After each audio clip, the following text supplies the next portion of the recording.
भारत की तरफ दिखाएंगे।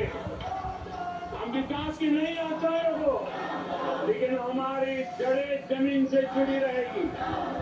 हमारे पैर देश के जन सामान्य की जिंदगी से जुड़े रहेंगे और हम 4 करोड़ गरीबों के घर बना चुके हैं।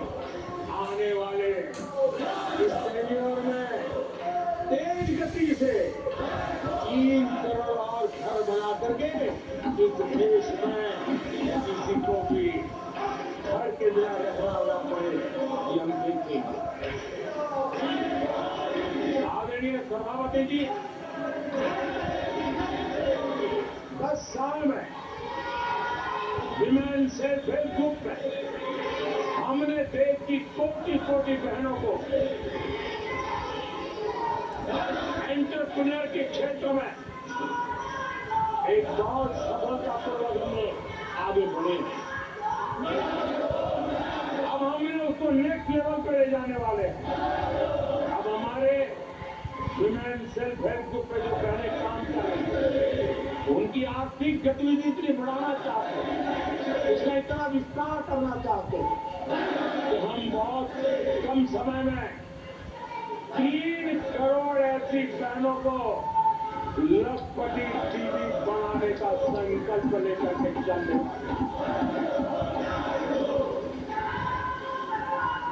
आदरणीय सभापति जी, मैंने पहले भी कहा है, आज मैं फिर से दोहराऊं, हमारी तीसरी टर्म में इसका मतलब है हम 3 गुना स्पीड से काम करेंगे। हमारी तीसरी टर्म का मतलब है हम 3 गुना शक्ति लगाएंगे। हमारी तीसरी टर्म का मतलब है हम देशवासियों को 3 गुना परिणाम ला करके देंगे।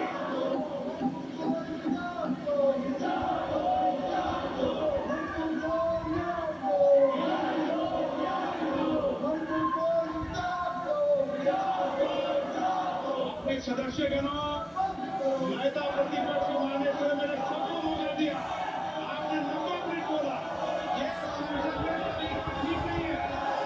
अगर हमारा आप इस तरीके से संसद की मर्यादा को बढ़ाना उचित नहीं है। आप जाइए बैठिए। आपको पर्याप्त समय पर्याप्त अवसर दिया, आपको 90 मिनट बोलने दिया और समय पूरा दिया। आपकी सभी सदस्यों को बोलने का अवसर दिया, लेकिन आप जब सदन के नेता बोलते हैं, जिस तरीके का व्यवहार करते हैं, ये संसदीय परंपराओं के अनुरूप नहीं है। और ये इतनी बड़ी पार्टी जो लेकर आप चले हो, उसकी परंपराओं के अनुरूप ही नहीं है। ये 5 साल ऐसे चलने वाला नहीं है। आदरणीय सभापति जी,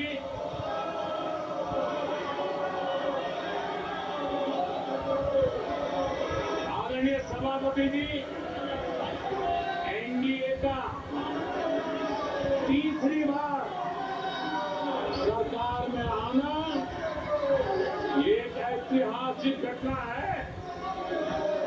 आजादी के बाद ये सौभाग्य दूसरी बार इस देश में आया है और 60 साल के बाद आया। इसका मतलब ये सिद्धि पाना कितना कठोर परिश्रम के बाद होगा, कितना अभूतपूर्व विश्वास संपादन होने के बाद होगा।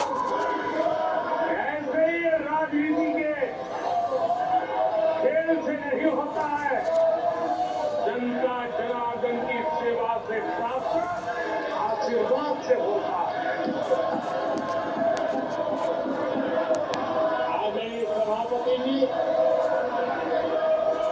जनता ने हमें स्थिरता और निरंतरता इसके लिए जनादेश दिया। लोकसभा चुनाव के साथ ही आदरणीय सभापति जी, लोगों की नजर से चीजें जरा ओझल हो गई। चुनाव के साथ साथ हमारे देश में 4 राज्यों के बीच चुनाव हुए और आदरणीय सभापति जी इन चारों ही राज्यों में एनडीए ने अभूतपूर्व सफलता प्राप्त की है। अभूतपूर्व सफलता प्राप्त की है। हमने शानदार विजय प्राप्त की। महाप्रभु जगन्नाथ जी की धरती उड़ीसा में हमें भरपूर आशीर्वाद दिया है।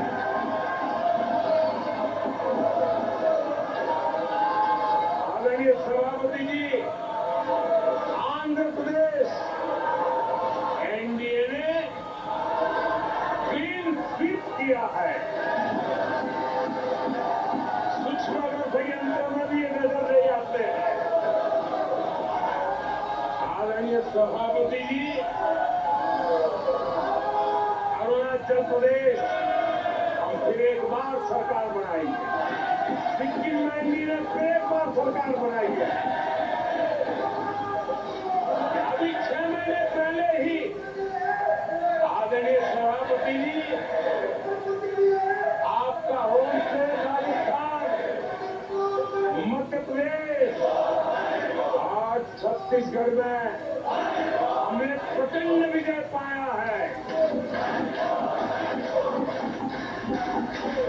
आदरणीय सभापति जी हमें नए नए क्षेत्रों में जनता का प्यार मिल रहा है, जनता का आशीर्वाद मिला है। आदरणीय सभापति जी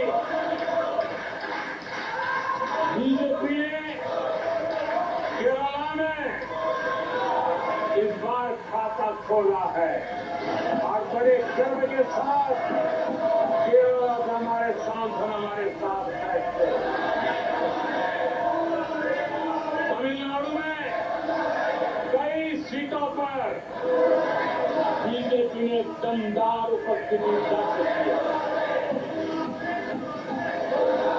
कर्नाटक, यूपी और राजस्थान में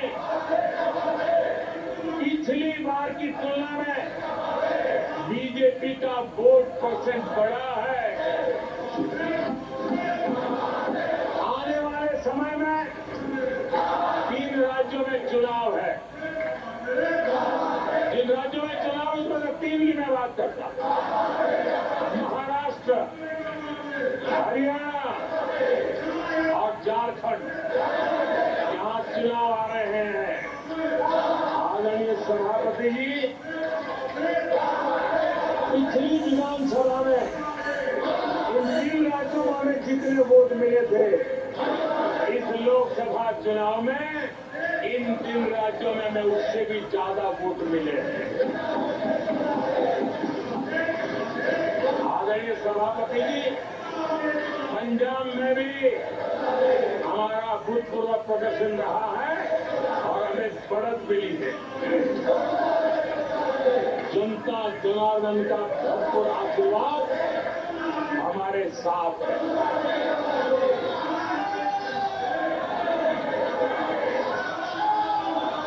आदरणीय सभापति जी 24 के चुनाव में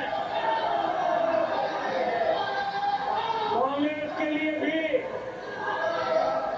इस देश की जनता ने जनादेश दिया है और इस देश की जनादेश है कि आप वहीं बैठिए,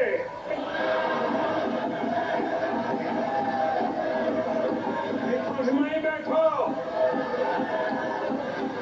और तर्क खत्म हो जाए तो जीतते रहो, चिल्लाते रहो।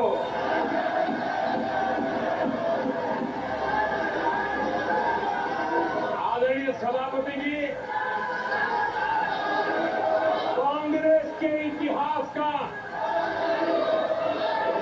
ये पहला मौका है जब लगातार 3 बार लगातार 3 बार कांग्रेस 100 का आंकड़ा पार नहीं कर पाई है। कांग्रेस के इतिहास में ये तीसरी सबसे बड़ी हार है। तीसरा सबसे खराब प्रदर्शन है। अच्छा होता कांग्रेस अपनी हार स्वीकार करती, जनता जनार्दन के आदेश को सराखों पर चढ़ाती, आत्ममंथन करती, लेकिन ये तो कुछ शीर्षासन करने में लगे हुए हैं।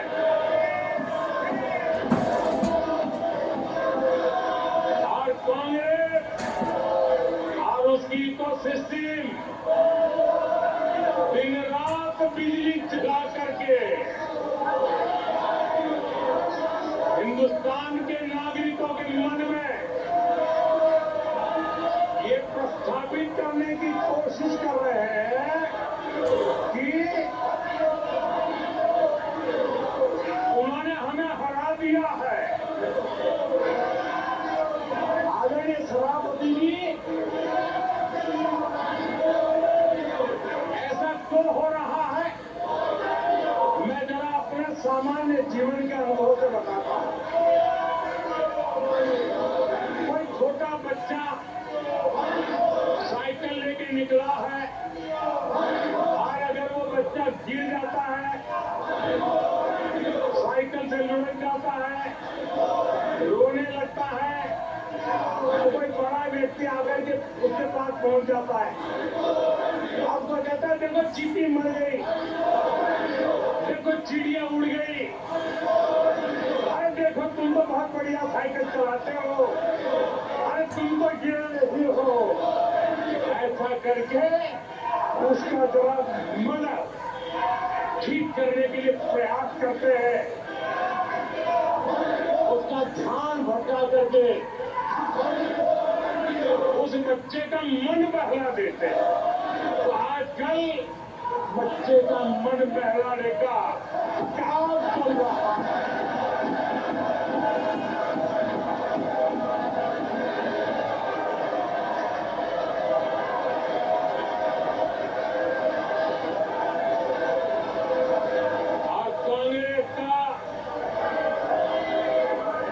कांग्रेस के लोग और उनका इको सिस्टम आजकल ये मन बहलाने का काम कर रहा है। आदरणीय सभापति जी, 1984 तो चुनाव को याद कीजिए। उसके बाद इस देश में 10 लोकसभा के चुनाव हुए। 10 लोकसभा के चुनाव हुए। 84 के बाद 10 लोकसभा के चुनाव होने के बावजूद भी कांग्रेस 250 के आंकड़े को छू नहीं पाई है।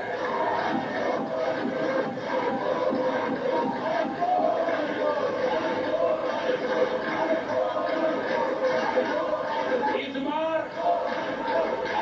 किसी तरह 99 के चक्कर में फंसे गए हैं।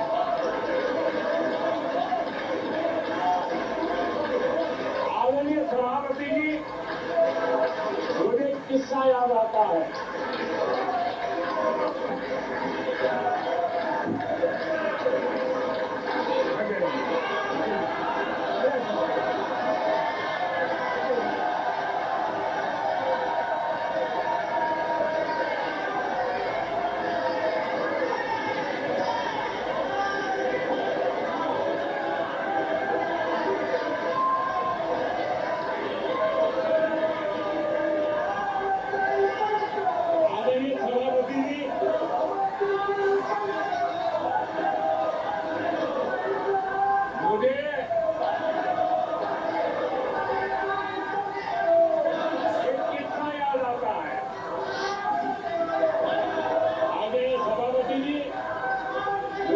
मार्च आया जाता है।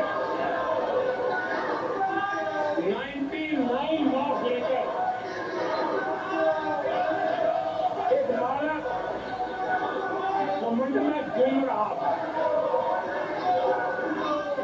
और देश सबको दिखाता था, देखो कितने ज्यादा मार्च आए हैं।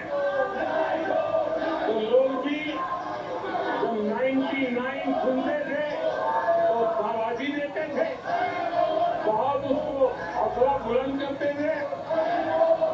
तो फिर उनके टीचर आए कि भाई किस बात की मिठाई बांट रहे हो, ये 100 में से 99 नहीं लाया, ये तो 543 में से लाया है।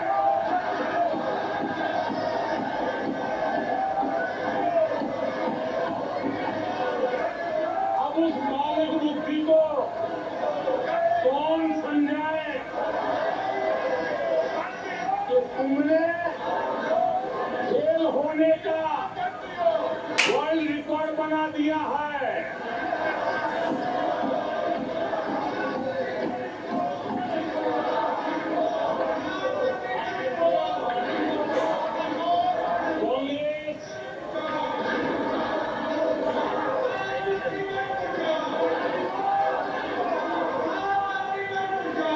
आदरणीय सभापति जी,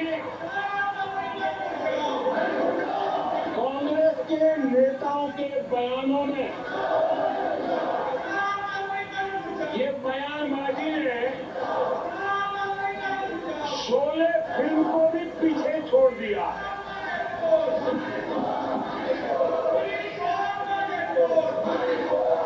आप सबको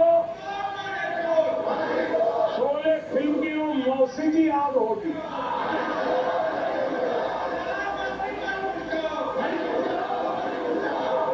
तीसरी बार तो हारे हैं, पर मौसी,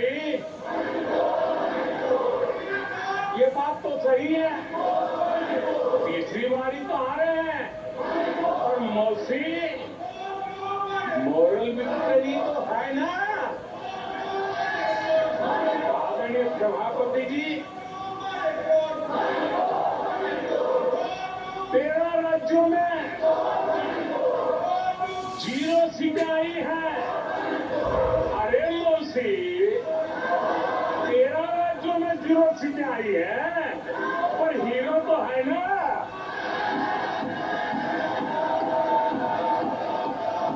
आदरणीय सभापति जी, अरे पार्टी की लुटिया तो वही है।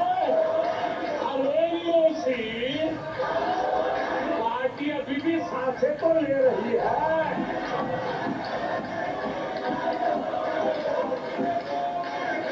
मैं कांग्रेस के लोगों को कहूंगा,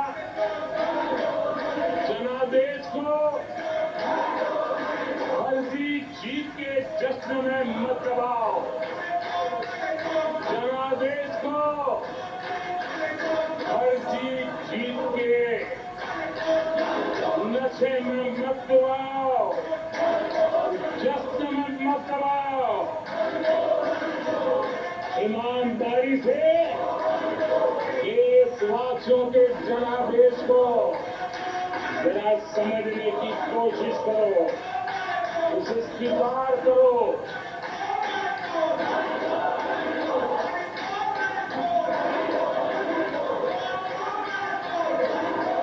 आदरणीय सभापति जी, मुझे नहीं पता कि कांग्रेस के जो साथी दल है, उन्होंने इस चुनाव का विश्लेषण किया है कि नहीं किया है। ये चुनाव इन साथियों के लिए एक संदेश है। आदरणीय सभापति जी, अब कांग्रेस पार्टी 2024 से एक परजीवी कांग्रेस पार्टी के रूप से जानी जाएगी। 2024 से जो कांग्रेस है वो परजीवी कांग्रेस है।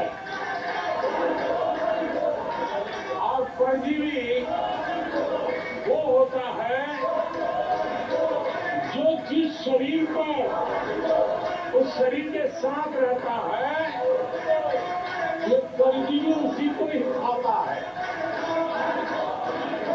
कांग्रेस भी जिस पार्टी के साथ गठबंधन करती है उसी के वोट खा जाती है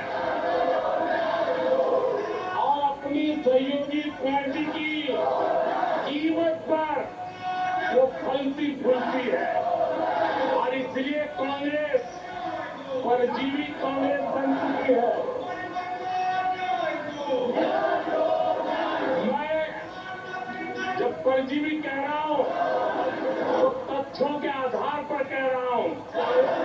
आदरणीय सभापति जी, मैं कुछ आंकड़े आपके माध्यम से सदन को और इस सदन के माध्यम से देश के सामने रखना चाहता हूं। जहां जहां भाजपा और कांग्रेस का सीधा मुकाबला था या जहां कांग्रेस मेजर पार्टी थी और साथी के साथ 1-2-3 सीटें थी, वहां कांग्रेस का स्ट्राइक रेट सिर्फ और सिर्फ 26% है, 26% है। लेकिन जहां किसी का पल्लू पकड़ करके चलते थे, जहां वो जूनियर पार्टनर थे, किसी दल ने उनको कुछ दे दिया मौका, ऐसे राज्यों में कांग्रेस जहां जूनियर पार्टनर थी उनका स्ट्राइक रेट 50% है और कांग्रेस की 99 सीटों में से ज्यादातर सीटें उनके सहयोगों ने उनको जिताया है और इसलिए मैं कहता हूं ये परजीवी कांग्रेस है। जहां कांग्रेस अकेले लड़ी वहां उसका वोट शेयर इस चुनाव में गिर चुका है, वहां उसका वोट शेयर इस चुनाव में गिर चुका है।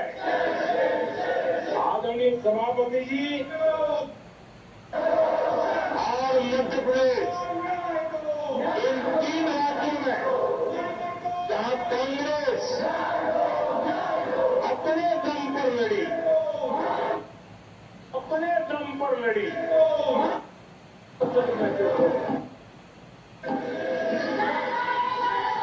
इसका साफ मतलब है कि इस चुनाव में कांग्रेस पूरी तरह परजीवी बन चुकी और अपने सहयोगी दलों के कंधे पर उन्होंने चढ़ करके ये सीटों का आंकड़ा बढ़ाया है। अगर कांग्रेस ने अपने सहयोगियों के जो वोट खाए हैं वो अगर न खाए होते तो लोकसभा में उनके लिए इतनी सीटें जीत पाना भी बहुत मुश्किल था।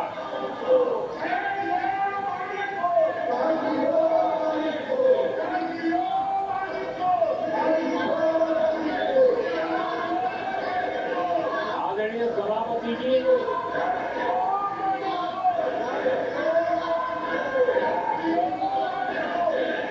ऐसे समय एक अवसर आया, देश ने विकास के रास्ते को चुना है, देश ने विकसित भारत के सपने को साकार करने का मन बना लिया है। तब भारत को एकजुट होकर समृद्धि का नया सफर तय करना है। ऐसे समय का दुर्भाग्य है कि हिंदुस्तान में 6 दशक तक राज करने वाली कांग्रेस पार्टी अराजकता फैलाने में जुटी हुई है। ये दक्षिण में जाकर उत्तर के लोगों के खिलाफ बोलते हैं, ये उत्तर में जाकर के पश्चिम के खिलाफ जहर उगलते हैं, पश्चिम के लोगों के खिलाफ बोलते हैं, महापुरुषों के खिलाफ बोलते हैं। इन्होंने भाषा के आधार पर बांटने की हर कोशिश की है। जिन नेताओं ने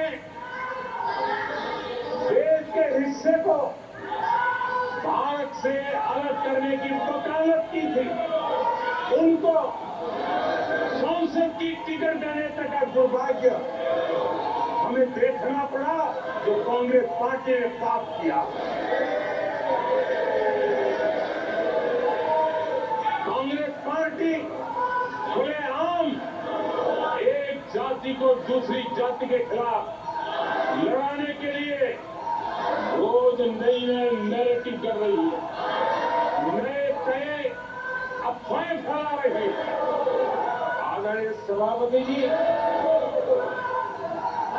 देश के एक हिस्से के लोगों को हीन बताने की प्रवृत्ति का भी कांग्रेस के लोग बढ़ावा दे रहे हैं। आदरणीय सभापति जी, कांग्रेस देश में आर्थिक अराजकता फैलाने की दिशा में भी सोची समझी चाल चल रही है। चुनाव के दौरान जो बातें की गई राज्यों में, उनके राज्यों में जिस प्रकार से आर्थिक कदम उठा रहे हैं, ये वो रास्ता आर्थिक अराजकता की तरफ देश को घसीटने वाला है। उनके राज्य देश पर आर्थिक बोझ बन जाए, ये खेल जानबूझ करके खेला जा रहा है। मंचों से साफ साफ घोषणा की गई, अगर इनके मन का परिणाम नहीं आया, 4 जून को देश में आग लगा दी जाएगी। लोग इकट्ठे होंगे, अराजकता फैलाएंगे। ये अधिकृत रूप से आह्वान किए गए, ये अराजकता फैलाना इनका मकसद है। भारत की लोकतांत्रिक प्रक्रिया को सवालों के घेरे में लाकर अराजकता फैलाने का प्रयास किया गया है। सीएए को लेकर जो अराजकता फैलाई गई, देश के लोगों में गुमराह करने का जो खेल खेला गया, पूरी इकोसिस्टम इस बात को बल देती रही ताकि उनके राजनीतिक मकसद पूरे हो। आदरणीय सभापति जी, देश को दंगों में जोतने के भी कुत्सित प्रयास पूरे देश में देखे हैं। आदरणीय सभापति जी,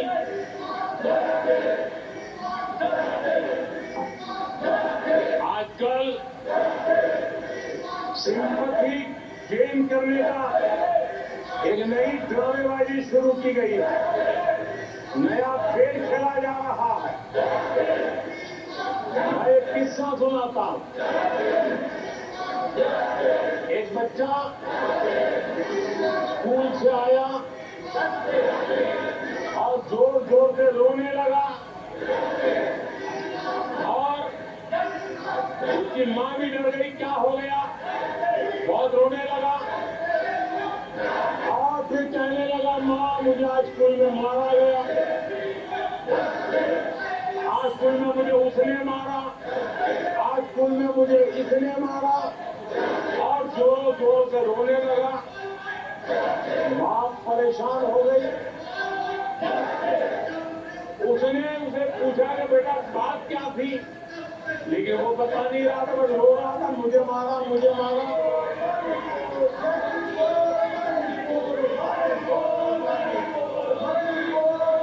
बच्चा ये नहीं बता रहा था कि आज स्कूल में उस बच्चे ने किसी बच्चे को मां की गाली दी थी। उसने ये नहीं बताया किसी बच्चे की किताबें उसने फाड़ दी थी। उसने ये नहीं बताया कि उसने टीचर को चोर कहा था। उसने ये नहीं बताया कि किसी का टिफिन चुरा करके खा गया था। हमने कल सदन में यही बचकाना हरकत देखी है। कल यहाँ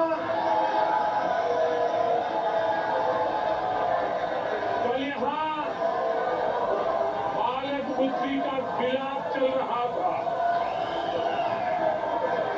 मुझे मारा गया, मुझे इसने मारा, मुझे उसने मारा, मुझे यहाँ मारा, मुझे वहां मारा, ये चल रहा था। आदरणीय सभापति जी, सिंपैथी हासिल करने के लिए ये नया ड्रामा चलाया गया है। लेकिन ये सच्चाई जानते हैं कि ये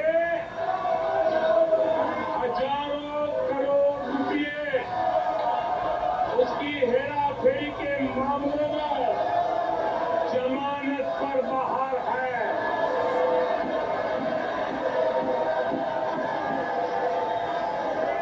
ये ओबीसी वर्ग के लोगों को चोर बताने के मामले में सजा पा चुके हैं।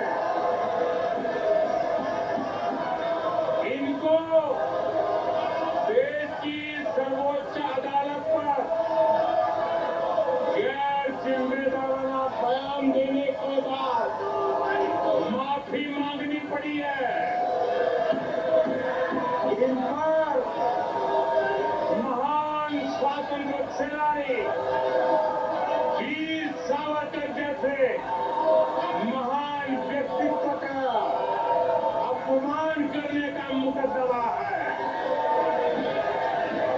इन पर देश की सबसे बड़ी पार्टी के देश को हत्यारा कहने का मुकदमा चल रहा है। इन पर अनेक नेताओं, अधिकारियों, संस्थानों पर झूठ बोलने के गंभीर आरोप हैं और वो केस चल रहे हैं। आदरणीय सभापति जी, बालक बुद्धि में ना बोलने का ठिकाना होता है और न ही बालक बुद्धि में व्यवहार का कोई ठिकाना होता है। और जब ये बालक बुद्धि पूरी तरह सवार हो जाती है तो सदन में भी किसी के गले पड़ जाते हैं। ये बालक बुद्धि अपनी सीमाएं खो देती है तो सदन के अंदर बैठ के आंखें मारते हैं।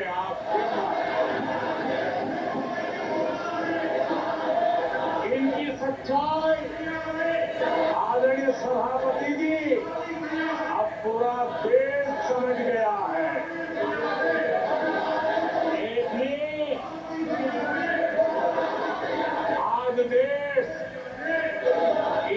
ये कह रहा है तुमसे नहीं हो पाएगा, तुमसे ना हो पाएगा।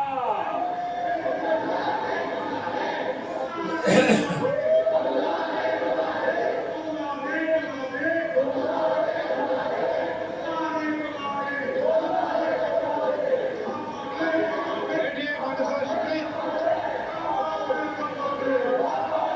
ये तरीका आदरणीय देखिए, तुलसीदास जी कह रहे हैं,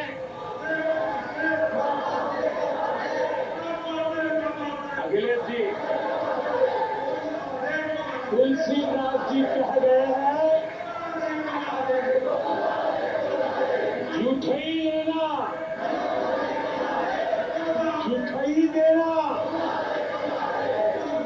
झूठई भोजन,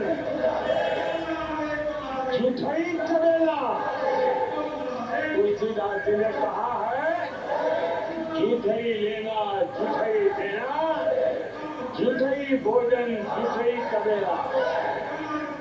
कांग्रेस ने झूठ को राजनीति का हथियार बनाया। कांग्रेस के मुंह झूठ लग गया है। जैसे वो आदमखोर एनिमल होता है ना, जिसको लहू मुंह पे लग जाता है, वैसे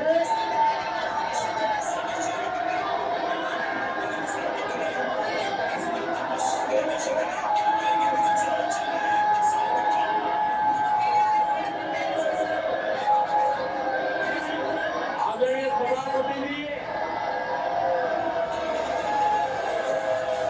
कांग्रेस के मुंह झूठ का खून लग गया है। देश ने कल 1 जुलाई को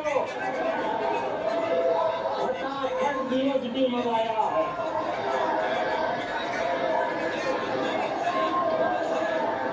1 जुलाई को लोग अपने बैंक अकाउंट चेक कर रहे थे कि 8,500 रुपए आए कि नहीं आए।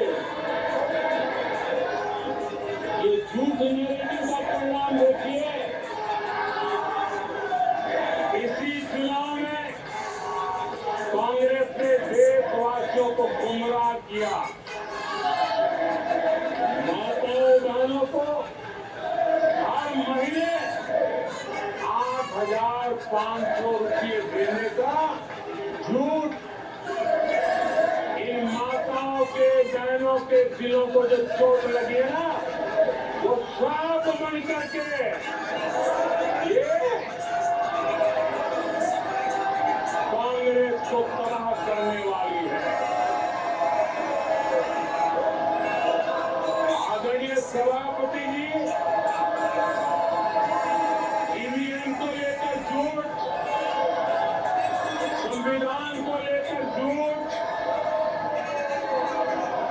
आरक्षण को लेकर झूठ, इससे पहले राफेल को लेकर झूठ, HAL को लेकर के झूठ, LIC को लेकर के झूठ, बैंकों को लेकर झूठ, कर्मचारियों को भी भड़काने के प्रयास हुए।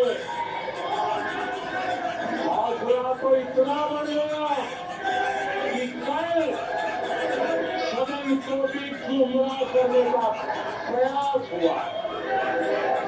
कल अग्निवीर को लेकर सदन में झूठ बोला गया। कल यहाँ भरपूर असत्य बोला गया कि MSP नहीं दिया जा रहा। देखिए, संविधान की गरिमा से खिलवाड़ ये सदन का दुर्भाग्य है। और अनेक बार लोकसभा में जीत कर गरिमा के साथ खिलवाड़ करे, ये शोभा नहीं देता है। आदरणीय सभापति जी, जो दल 60 साल तक यहाँ बैठा है, जो सरकार के कामों को जानता है, जिसके पास अनुभवी नेताओं की श्रृंखला है, वे जब अराजकता के इस रास्ते पर चले जाए, झूठ के रास्ते को चुन ले, तब देश गंभीर संकट की तरफ जा रहा है, इसका सबूत मिल रहा है। आदरणीय सभापति जी, सदन की गरिमा से खिलवाड़ ये हमारे संविधान निर्माताओं का पाप है, इस देश के महापुरुषों का पाप है, देश के लिए आजादी के लिए बलिदान देने वाले वीर सपूतों का पाप है। और इसलिए आदरणीय सभापति जी, मैं जानता आप बहुत सहृदयी है, आप उदार मन के मालिक हैं, आप संकट के समय भी हल्की फुल्की मुझे मुस्कान के साथ चीजों को झेल लेते हैं। लेकिन आदरणीय सभापति जी, अब जो हो रहा है, कल जो हुआ है, वो गंभीरता से लिए बिना संसदीय लोकतंत्र को हम रक्षित नहीं कर पाएंगे। आदरणीय सभापति जी, इन हरकतों को बालक बुद्धि कह करके, बालक बुद्धि मान करके हम नजरअंदाज नहीं करना चाहिए, कतई नजरअंदाज नहीं करना चाहिए। और मैं इसलिए कह रहा हूं, इसके पीछे इरादे नेक नहीं है, इरादे गंभीर खतरे के हैं। और मैं देशवासियों को भी जगाना चाहता हूं। आदरणीय सभापति जी, इन लोगों का झूठ हमारे देश के नागरिकों की विवेक बुद्धि पर आशंका व्यक्त करता है। उनका झूठ देश के सामान्य विवेक बुद्धि पर एक तमाचा मारने की निर्लज्ज हरकत है। आदरणीय सभापति जी, ये हरकतें देश की महान परंपराओं पर तमाचा है। आदरणीय सभापति जी, इस सदन की गरिमा बचाने का बहुत बड़ी जिम्मेदारी आप पर है। सदन में शुरू हुई झूठ की परंपरा पर कठोर कार्रवाई करेंगे, ये देशवासियों की भी और इस सदन की भी अपेक्षा है। आदरणीय सभापति जी, कांग्रेस ने संविधान और आरक्षण पर भी हमेशा झूठ बोला। आज मैं 140 करोड़ देशवासियों के सामने सच्चाई रखना चाहता हूं, बड़ी नम्रता पूर्वक रखना चाहता हूं। देशवासियों ने भी इस सत्य को जानना बहुत जरूरी है।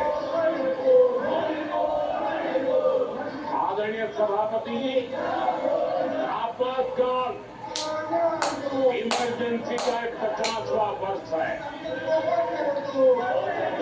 इमरजेंसी सिर्फ और सिर्फ सत्ता के लोभ के खातिर, तानाशाही मानसिकता के कारण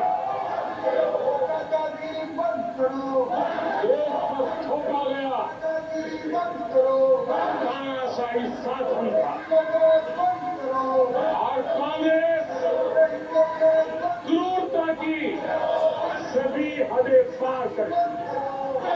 उसने अपने ही देशवासियों पर क्रूरता का पंजा फैलाया था और देश के ताने बाने को छिन्न विच्छिन्न करने का पाप किया। आदरणीय सभापति जी, सरकारों को गिराना, मीडिया को दबाना, हर कार्य में संविधान की भावना के खिलाफ, संविधान की धाराओं के खिलाफ, संविधान के एक शब्द के खिलाफ ये वो लोग हैं जिन्होंने प्रारंभ से देश के दलितों के साथ, देश के पिछड़ों के साथ घोर अन्याय किया है।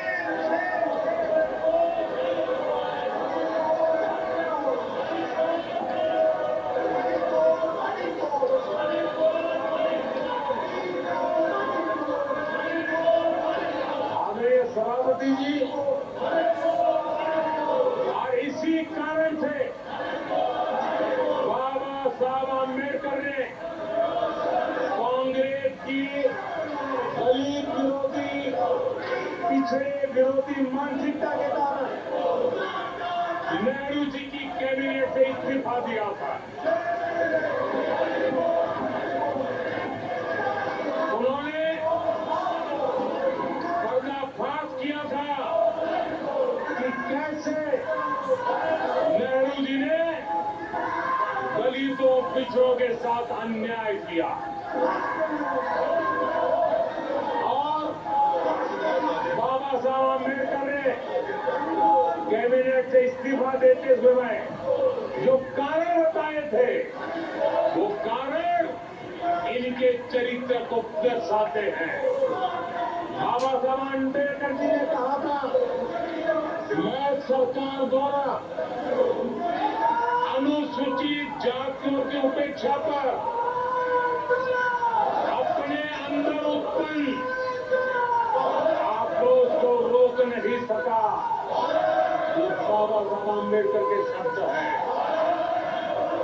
अनुसूचित जातियों की उपेक्षा, इसने बाबा साहब आम्बेडकर को आक्रोशित कर दिया।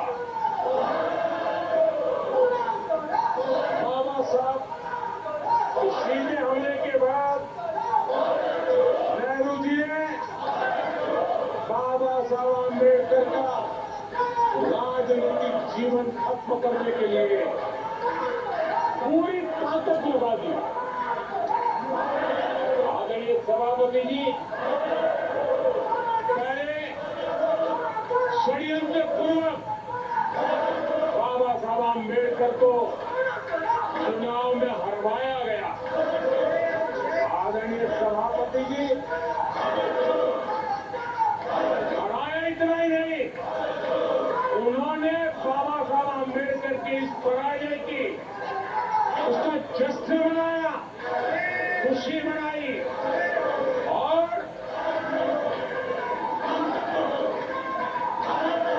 खुशी उन्होंने व्यक्त की।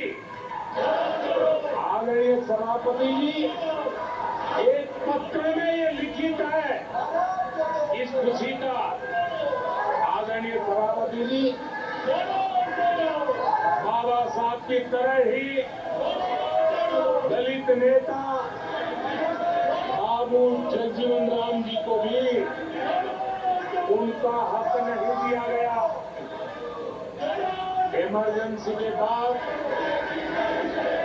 जगजीवन राम जी का पीएम बनने की संभावना थी। इंदिरा गांधी जी ने पक्का किया कि जगजीवन राम जी किसी भी हालत में पीएम न बने और एक किताब में लिखा गया है कि किसी भी कीमत पर जगजीवन राम प्रधानमंत्री नहीं बनने चाहिए। अगर बन गए तो वो हटेंगे नहीं जिंदगी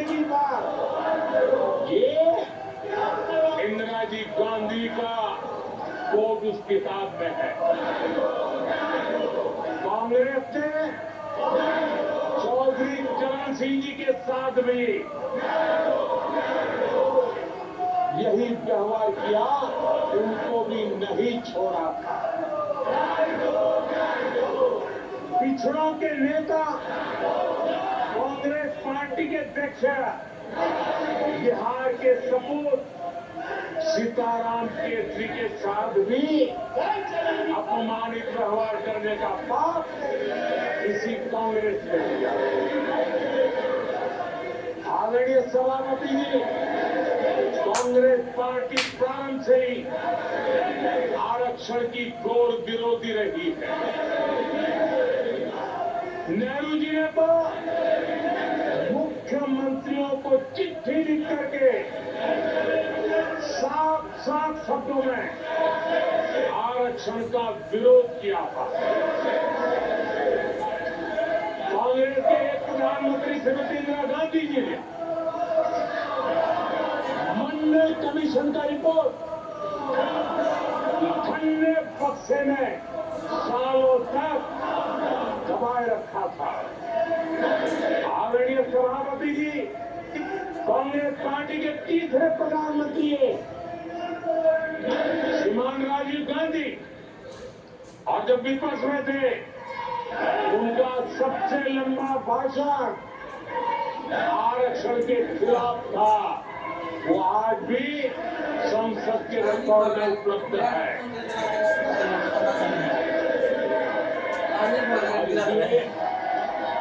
मोबाइल में से आदरणीय सभापति जी, मैं आज एक गंभीर विषय पर आपका और देशवासियों का ध्यान आकर्षित करना चाहता हूं। कल जो हुआ, इस देश के कोटि कोटि देशवासी आने वाली सदियों तक माफ नहीं करेंगे। आदरणीय सभापति जी, 131 साल पहले, 131 ईयर पहले स्वामी विवेकानंद जी ने शिकागो में कहा था, मुझे गर्व है कि मैं उस धर्म से आता हूं जिसने पूरी दुनिया को सहिष्णुता और वैश्विक स्वीकृति सिखाई है। 131 साल पहले हिंदू धर्म के लिए विवेकानंद जी ने अमेरिका के शिकागो में दुनिया के दिग्गजों के सामने कहा था। आदरणीय सभापति जी, हिंदू सहनशील है, हिंदू अपनत्व को लेकर के जीने वाला समूह है।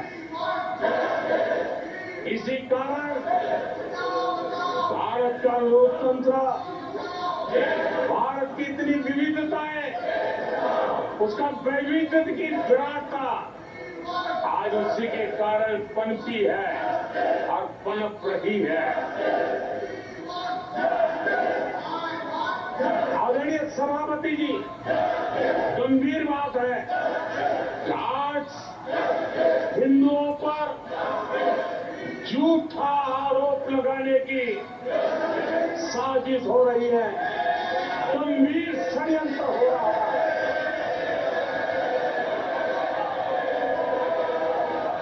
आदरणीय सभापति जी,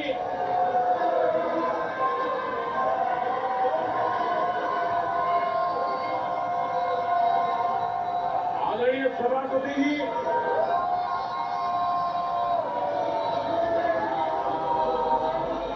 ये कहा गया हिंदू हिंसक होते हैं, ये है आपके संस्कार, ये है आपका चरित्र, ये है आपकी सोच।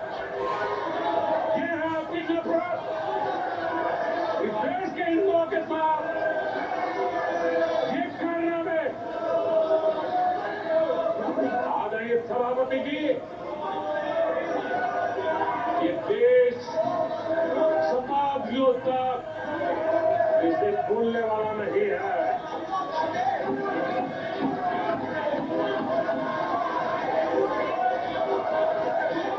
कुछ दिन पहले हिंदुओं में जो शक्ति की कल्पना है उसके विलास की घोषणा की गई। अब इस शक्ति की विलास की बात करते हैं। सदियों से शक्ति का पाठ है। इंद्र बंगाल मां दुर्गा की पूजा करता है, शक्ति की उपासना है। ये मंगल मां काली की उपासना करता है, समर्पित भाव से करता है। आप उस शक्ति के विनाश की बातें करते हो। ये वो लोग हैं जिन्होंने हिंदू आतंकवाद ये शब्द गढ़ने की कोशिश की थी।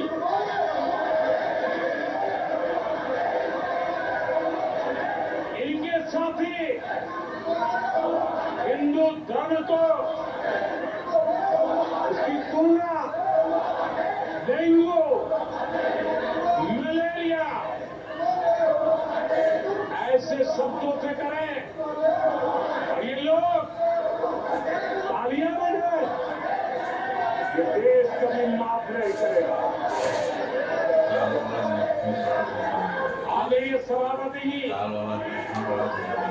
एक सोची समझी रणनीति के तहत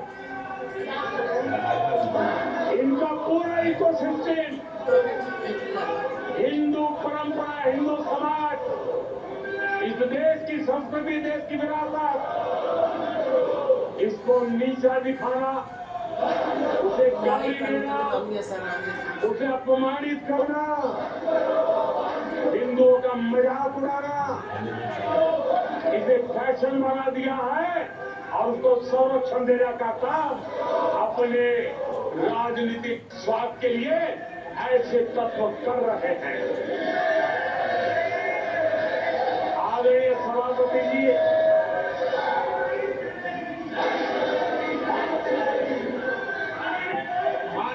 प्लीज। आदरणीय सभापति जी, हम बचपन से सीखते हुए आए हैं, गांव का हो, शहर का हो, गरीब हो, अमीर हो, इस देश का हर बच्चा ये जानता है ईश्वर का हर रूप, आदरणीय सभापति जी, ईश्वर का हर रूप दर्शन के लिए होता है। ईश्वर का कोई भी रूप निजी स्वार्थ के लिए, प्रदर्शन के लिए नहीं होता है। जिसके दर्शन होते हैं उसके प्रदर्शन नहीं होते हैं। आदरणीय सभापति जी, हमारे देवी देवताओं का प्राण 140 करोड़ देशवासियों के दिलों को गहरी चोट पहुंचा रहा है।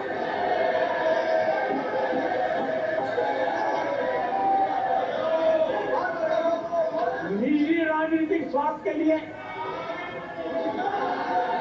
ईश्वर के रूपों का इस प्रकार से खेल, आदरणीय सभापति जी, ये देश कैसे माफ कर सकता है? आदरणीय सभापति जी, सदन के दृश्यों को देख करके अब हिंदू समाज को भी सोचना होगा, क्या ये अपमानजनक बयान संयोग है या कोई प्रयोग की तैयारी है? ये हिंदू समाज को सोचना पड़ेगा। आदरणीय सभापति जी, हमारी सेना देश का अभिमान है। सारे देश को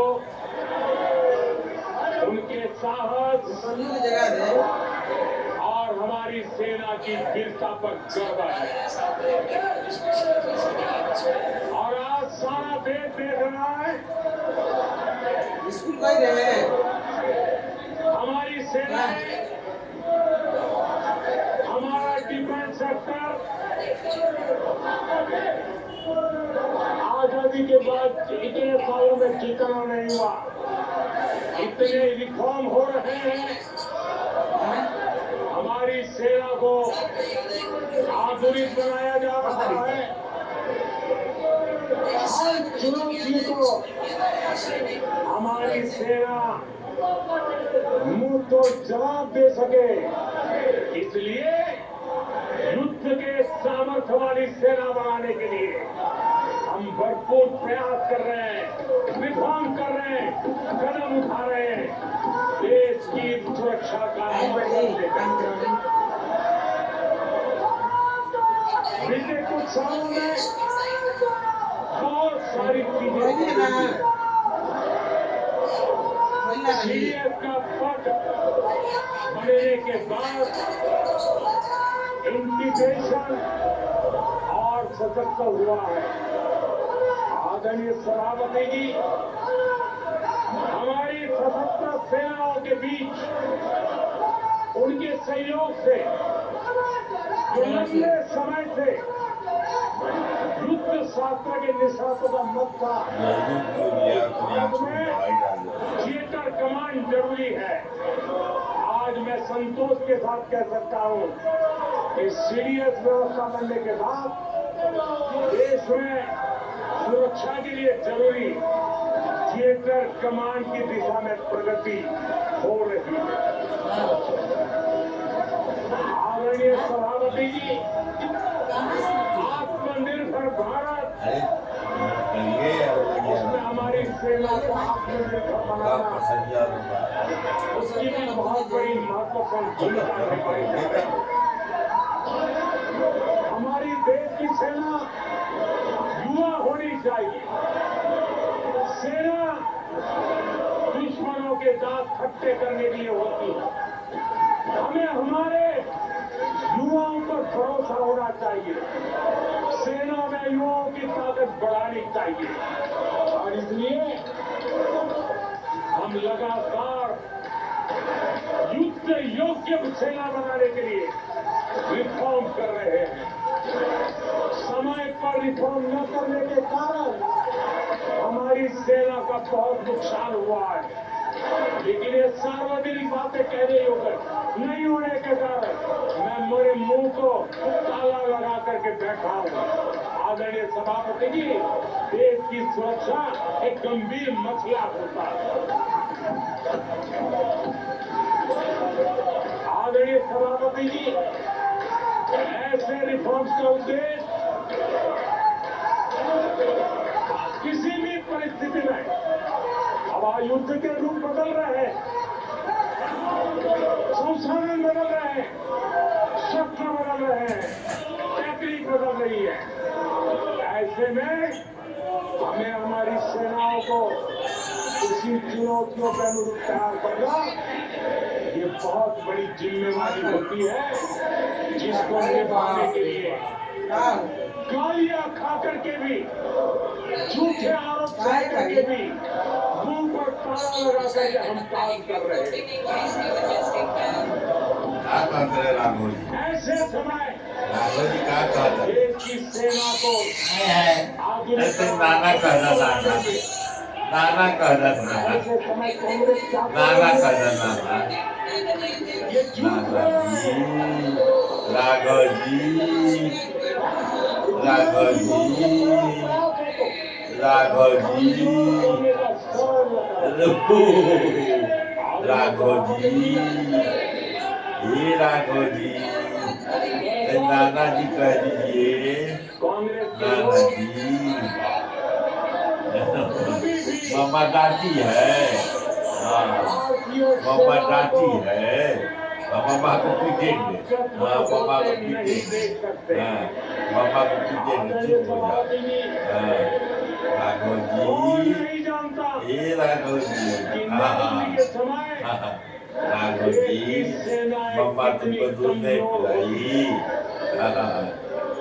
मम्मा तो जिसे बुझाता है सुना तुमका ये तो चुप हो गई। जो लाखों करोड़ों के गोता देखे वही तरीका था हाँ राघव जी, सेना को मम्मा डांटी है, कमजोर किया। मम्मा डांट रही है, क्या करें मम्मा, लेकिन मम्मा सेना को डांटी कमजोर है, अब खिला नहीं रही है। राघव जी, ए राघव जी, सेना की जय जय श्री राम, जय जय श्री राम, जय जय। एक नानी नानी भी, अरे दादी, तब से भ्रष्टाचार की परंपरा बनाई। एक दादी ना आई है, खाते थे मनडूबी फुर्सते घोटाला नहीं हो, थे ना। वोट घोटाला हो, हाँ राघव जी, इन सारे घोटालों ने देश की राघव सियासी जी, ताकत को बढ़ने से हाँ रोका है। हे राघव जी, हाँ वो भी एक वक्त था सीताराम आगे किनारे। सभापति जी, कांग्रेस के जमाने में हमारी सेनाओं के पास हाय हाय हाय हाय, बुलेट प्रूफ जैकेट भी नहीं हुआ ओए ओए करते ओए थे। ओए, अरे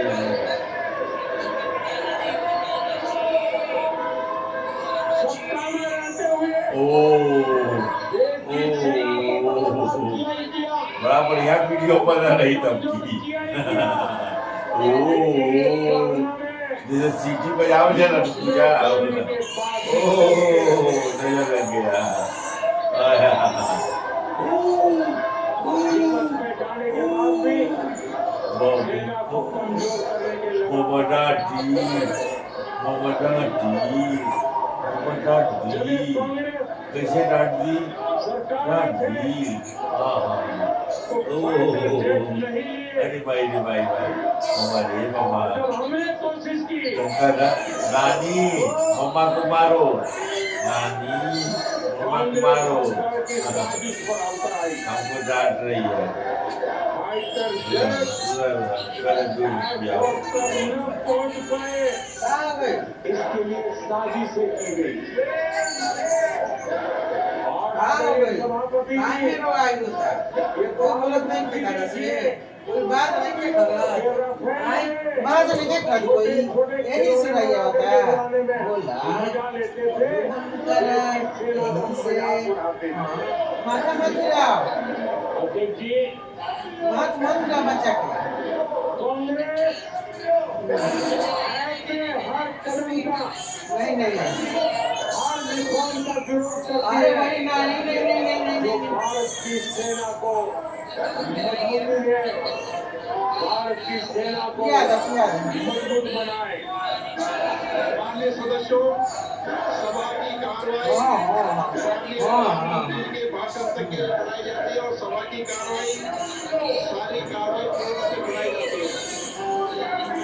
आदरणीय सभापति जी, क्या समय देने के लिए और समय का विस्तार करने के लिए मैं आपका जाके जा। आभार व्यक्त करता हूं।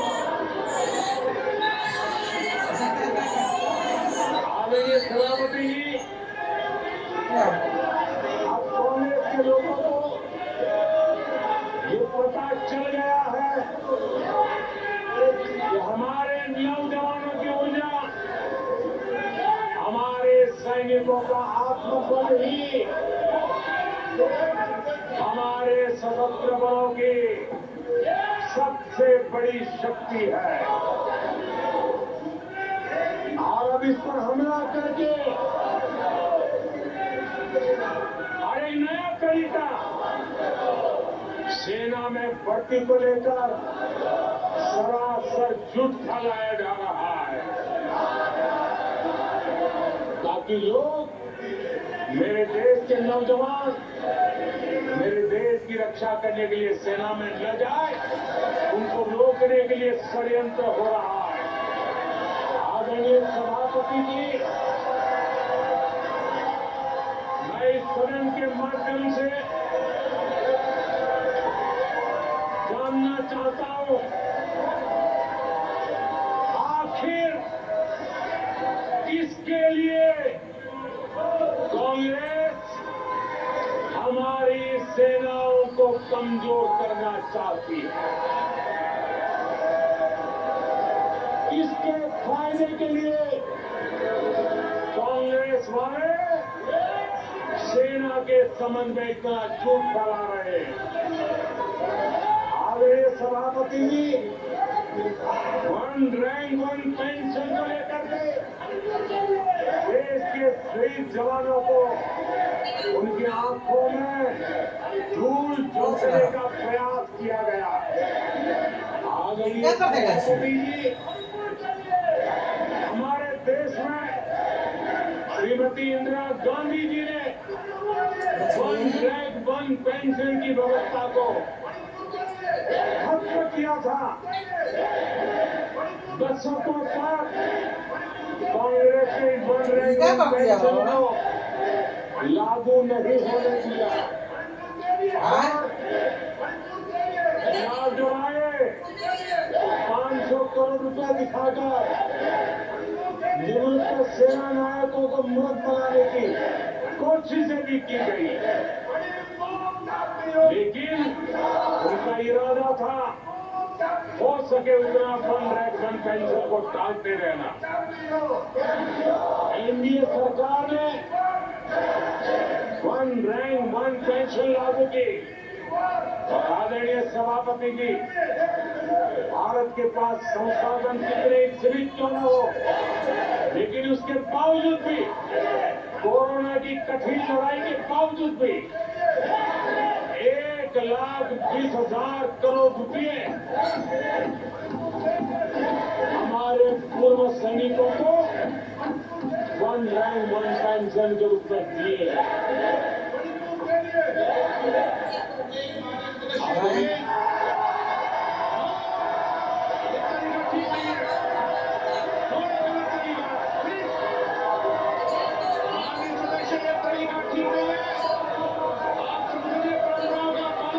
आदरणीय सभापति जी,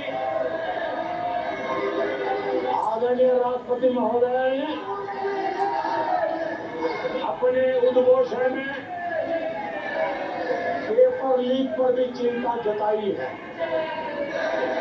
मैं भी देश के हर विद्यार्थी को, देश के हर नौजवानों को कहूंगा कि सरकार ऐसी घटनाओं को रोकने के लिए अत्यंत गंभीर है और युद्ध स्तर पर हम अपनी जिम्मेवारियों को पूरा करने के लिए एक के बाद एक कदम उठा रहे हैं।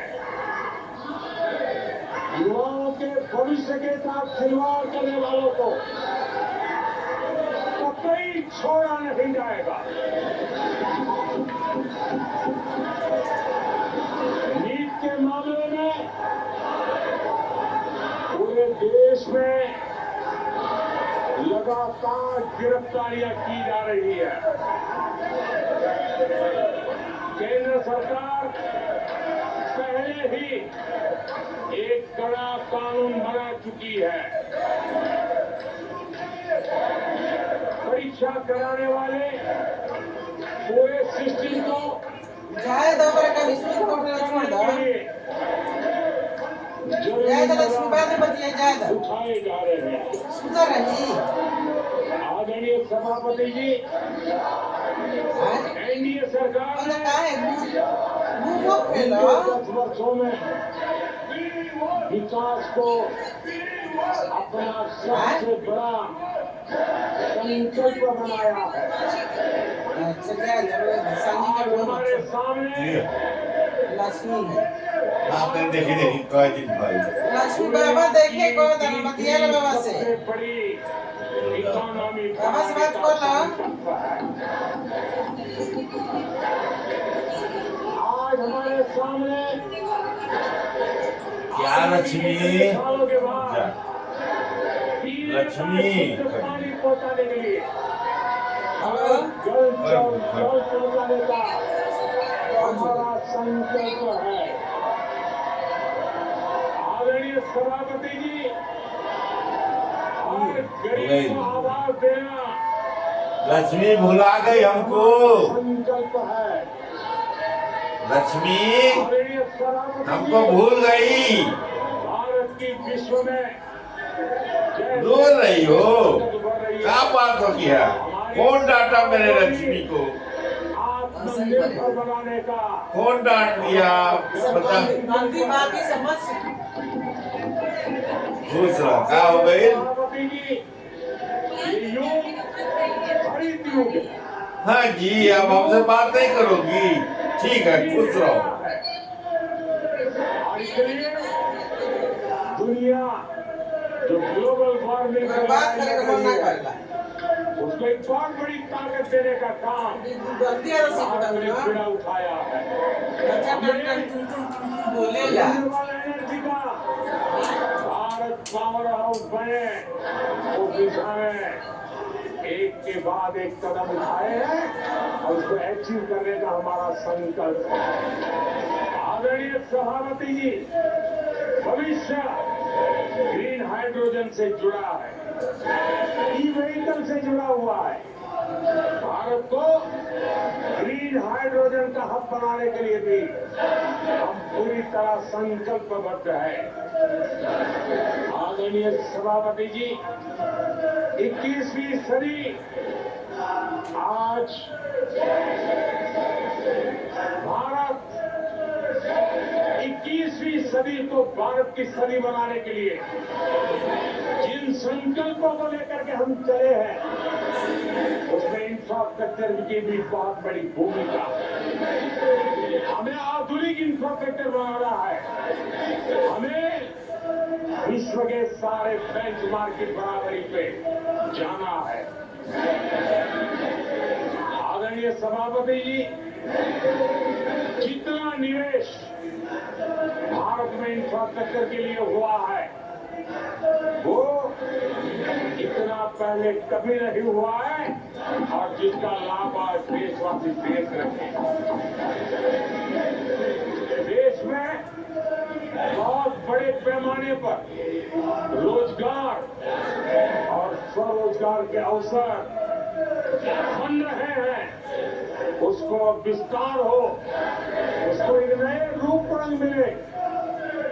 आधुनिक भारत की आवश्यकताओं के अनुसार स्किल डेवलपमेंट हो और उसके आधार पर इंडस्ट्री 4.0 में भी भारत लीडर के रूप में उभरे और हमारे नौजवानों का भविष्य भी संवरे उस दिशा में हम काम कर रहे हैं। आदरणीय सभापति जी, एक स्टडी है कि पिछले 18 साल में ये स्टडी बड़ा महत्वपूर्ण है। यह अध्ययन कहता है कि पिछले 18 साल में प्राइवेट सेक्टर में जॉब क्रिएशन में आज सबसे बड़ा रिकॉर्ड बना है। 18 साल में सबसे बड़ा रिकॉर्ड बना है। आदरणीय सभापति जी, आज भारत डिजिटल पेमेंट सिस्टम पूरी दुनिया में एक उदाहरण बना है। विश्व के लोग, मैं G20 समूह में जब भी गया भारत की डिजिटल इंडिया मूवमेंट को लेकर के, डिजिटल पेमेंट को लेकर के विश्व के समृद्ध देशों को भी अचरज होता है और बड़ी जिज्ञासा के साथ हमें सवाल पूछते हैं। ये भारत की सफलता की बहुत बड़ी कहानी है। माननीय सदस्य प्लीज, ये तरीका ठीक नहीं है। आदरणीय सभापति जी, जैसे जैसे भारत आगे बढ़ रहा है, स्वाभाविक है प्रतिस्पर्धा भी बढ़ रही है और चुनौतियां भी बढ़ रही है। जिन्हें भारत की प्रगति से दिक्कत है, जो भारत की प्रगति को चुनौती के रूप में देखते हैं, वो गलत हथकंडे भी अपना रहे हैं। ये ताकतें भारत की डेमोक्रेसी, डेमोग्राफी और डायवर्सिटी पर हमला कर रही है। और ये चिंता सिर्फ मेरी नहीं है, ये चिंता सिर्फ सरकार की नहीं है, ये चिंता सिर्फ ट्रेजरी बैंक की नहीं है। आदरणीय सभापति जी, देश की जनता और माननीय सुप्रीम कोर्ट तक सबको इन बातों से चिंतित है। सुप्रीम कोर्ट ने जो कहा है वो कोर्ट मैं आज सदन के सामने रखना चाहता हूं। सुप्रीम कोर्ट का ये कोर्ट देश के करोड़ों करोड़ लोगों के लिए भी कैसे कैसे संकट आने की संभावनाएं दिख रही है, इसकी तरफ इशारा करता है। आदरणीय सभापति जी, सुप्रीम कोर्ट ने अपने जजमेंट में बड़ी गंभीरतापूर्वक कहा है और मैं कोट पढ़ता हूं, ऐसा लगता है इस महान देश की प्रगति पर, ऐसा लगता है इस महान देश की प्रगति पर संदेह प्रकट करने, उसे कम करने और हर संभव मोर्चे पर उसे कमजोर करने का एक ठोस प्रयास किया जा रहा है। ये सुप्रीम कोर्ट की बात कर रहा हूं। सुप्रीम कोर्ट आगे कह रही है, इस तरह के किसी भी प्रयत्न या प्रयास को आरंभ में ही रोक दिया जाना चाहिए। देश की सुप्रीम कोर्ट का ये ठोस है। आदरणीय सभापति जी, सुप्रीम कोर्ट ने जो भावना व्यक्त की है, इस पर हम यहाँ वाले या वहाँ वाले सदन में है, उन्होंने सदन के बाहर उन्होंने सबको गंभीरता से विचार करने की आवश्यकता है। आदरणीय सभापति जी, भारत में भी कुछ लोग हैं जो ऐसी ताकतों की मदद कर रहे हैं। देशवासियों को ऐसी ताकतों से सतर्क रहने की जरूरत है।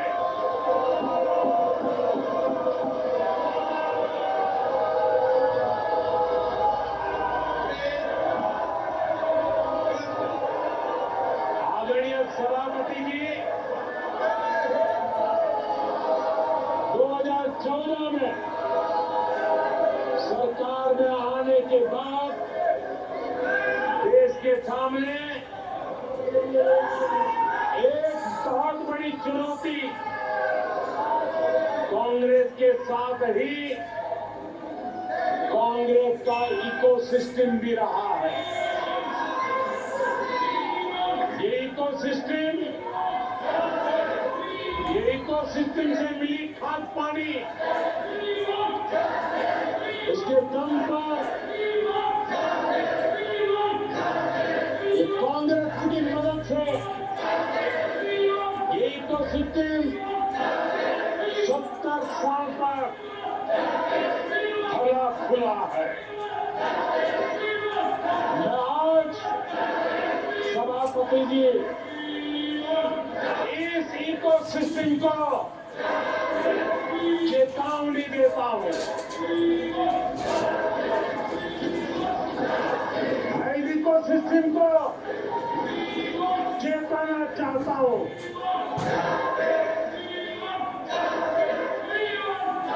इकोसिस्टम की जो हरकतें जिस तरह इकोसिस्टम ने थाम लिया है, देश देश की विकास यात्रा को रोक देंगे, देश की प्रगति को डिरेल कर देंगे। मैं आज इकोसिस्टम को बता देना चाहता हूं, उसकी हर साजिश का जवाब अब उसी की भाषा में मिलेगा।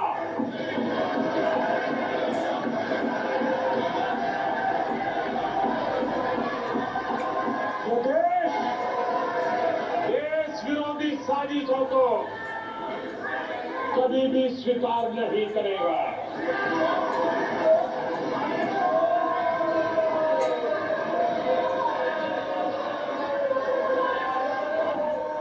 आदरणीय सभापति जी,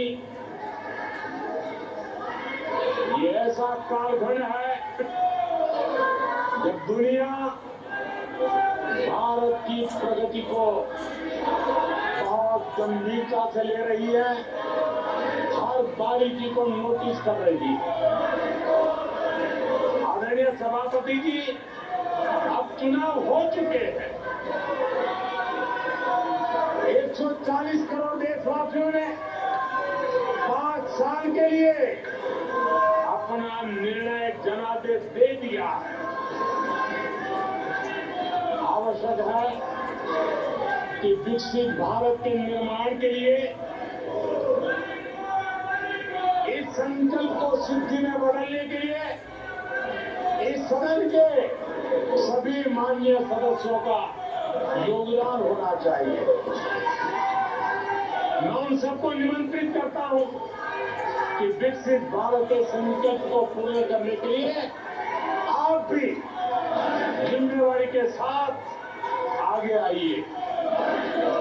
देश हित के विषय पर हम साथ चलें, मिलकर के चलें और देशवासियों की आशा आकांक्षाओं को पूरा करने में हम कोई कमी न रहने दें। आदरणीय सभापति जी,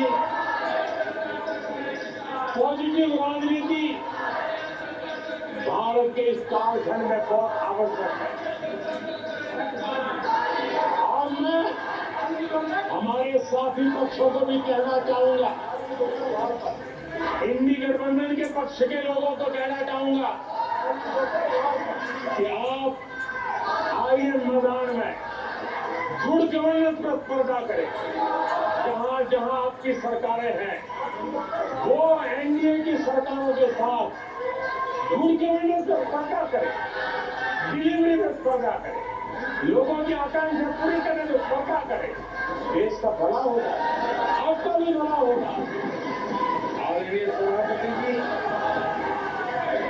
आप अच्छे कामों के लिए एनडीए के साथ स्पर्धा करें। आप रिफॉर्म्स के मामले में हिम्मत करें। जहां जहां आपकी सरकारें हैं, वो रिफॉर्म का कदम बढ़ाए और वो विदेशी निवेश को आकर्षित करें। अपने अपने राज्यों में विदेशी निवेश ज्यादा आए, इसके लिए प्रयास करें। उनको ये अवसर है, उनके पास राज्यों में कुछ सरकारें हैं और इसके लिए वो भाजपा की सरकारों से स्पर्धा करें, एनडीए की सरकारों से स्पर्धा करें, सकारात्मक स्पर्धा करें। जिन लोगों को जहां सेवा करने का मौका मिला है, वहां पे ये रोजगार के लिए स्पर्धा करें। कौन सरकार ज्यादा रोजगार देती है, उस स्पर्धा के लिए मैदान में आए, एक सुंदर स्पर्धा हो। साथ ही आदरणीय सभापति जी, हमारे यहाँ भी कहा है कि गहना कर्मो गति, गहना कर्मो गति है, यानी कर्म की गति गहन है। इसलिए आक्षेप, झूठ, फरेब, डिबेट ऐसी जीतने के बजाय कर्म से, कुशलता से, समर्पण भाव से, सेवा भाव से जरा लोगों के दिल जीतने के लिए कोशिश होनी चाहिए। आदरणीय सभापति जी, मैंने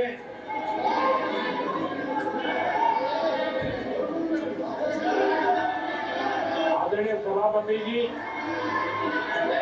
इस समय चर्चा के बीच अभी मुझे एक दुखद खबर भी दी गई है। यूपी के हाथरस में जो भगदड़ हुई उसमें अनेकों लोगों की दुखद मृत्यु होने की जानकारी आ रही है। जिन लोगों की इस हादसे में जान गई है, मैं उनके प्रति अपनी संवेदना व्यक्त करता हूं। मैं सभी घायलों के जल्द से जल्द ठीक होने की कामना करता हूं। राज्य सरकार की देखरेख में प्रशासन राहत और बचाव कार्य में जुटा हुआ है। केंद्र सरकार के वरिष्ठ उत्तर प्रदेश सरकार के लगातार संपर्क में है। मैं इस सदन के माध्यम से सभी को यह भरोसा देता हूं कि पीड़ितों की हर तरह से मदद की जाएगी। आदरणीय सभापति जी, आज एक लंबी चर्चा और आपने देखा है, मैं पहली बार लोकसभा में प्रधानमंत्री के रूप में आप सेवा के लिए आप लोगों ने अवसर दिया, तब भी मुझे ऐसा ही मुकाबला करना पड़ा। 2019 में भी मुझे ऐसा ही मुकाबला करना पड़ा। मुझे राज्यसभा में भी ऐसा ही मुकाबला करना पड़ा और इसलिए अब तो ये भी बड़ा मजबूत हो गया है। मेरा हौसला भी मजबूत है, मेरी आवाज भी मजबूत है और मेरे संकल्प भी मजबूत है। आदरणीय सभापति जी, ये कितनी संख्या का दावा क्यों न करते हो? 2014 में जब हम आए राज्यसभा में हमारी ताकत बहुत कम थी और चेयर का भी जरा झुकाव दूसरी तरफ था, लेकिन सीना तान करके देश की सेवा करने के संकल्प हम दिए नहीं। मैं देशवासियों को कहना चाहता हूं, आपने जो फैसला सुनाया है, आपने हमें सेवा करने का जो आदेश दिया है, ऐसी किसी रुकावटों से न मोदी डरने वाला है, न ये सरकार रहने वाला है। जिन संकल्पों को लेकर के हम खड़े हैं, उन संकल्पों को पूरा करके रहेंगे। आदरणीय सभापति जी, जो नए सांसद चुन के आए हैं, उनको मैं विशेष रूप से शुभकामनाएं देता हूं। आदरणीय सभापति जी, मैं मानता हूं कि बहुत कुछ सीखेंगे, समझेंगे और देश की लोगों की नजरों से गिरते हुए बचने का प्रयास भी करेंगे। इसलिए मैं उनको भी परमात्मा को सद्बुद्धि दे, मानव बुद्धि को भी सद्बुद्धि दे। इस अपेक्षा के साथ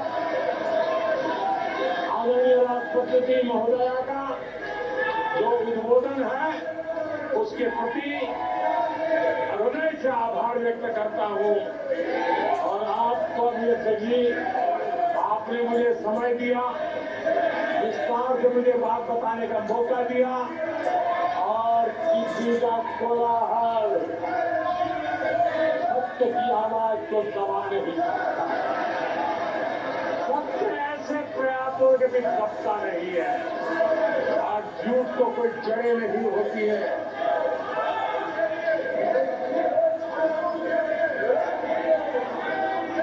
आदरणीय सभापति जी,